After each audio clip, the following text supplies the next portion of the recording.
Dans la croyance culturelle, c'est fais une activité à la fois. Mais moi, quand je me forçais à faire une activité à la fois, vous savez ce qui arrivait?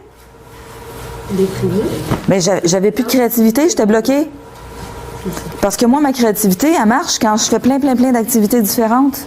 Donc, si je me force, je me disais, écrire un livre, je voulais écrire. Les écrivains, hein, ils prennent plusieurs heures par jour, tous les jours, pour écrire. Donc, je me forçais à m'asseoir pour écrire. Il n'y a rien qui sortait. Puis là, je me disais, ma créativité est bloquée. Mais non, ma créativité n'était pas bloquée. Je l'utilisais pas.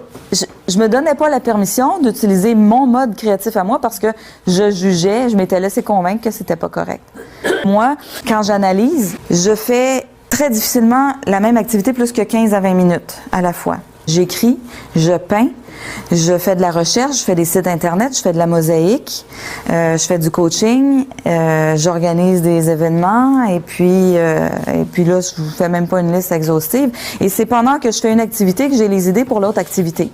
Donc c'est pendant que je fais de la mosaïque que je sais exactement ce qu'il faut que j'écrive dans mon prochain paragraphe de mon livre. Et pendant que j'écris ce paragraphe-là, j'ai des idées pour le prochain tableau. Pendant que je fais le tableau, j'ai des idées pour le prochain événement que je vais organiser et ainsi de suite. Donc je tourne comme ça en spirale. Et c'était de là que me venait mon sentiment d'éparpillement.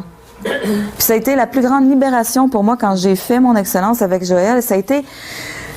Ce que j'ai ressenti quand il m'a dit ça, ça a été une espèce de soulagement profond. Wow! J'ai le droit de passer juste 15 minutes à la fois à faire la même chose puis de changer 40 fois dans la même journée. En plus, en faisant ça, je suis 10 fois plus productive.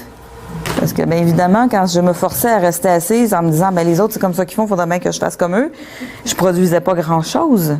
Puis quand on est sans arrêt en train de se juger puis de s'autocritiquer, on produit pas grand-chose non plus, on n'est pas très efficace.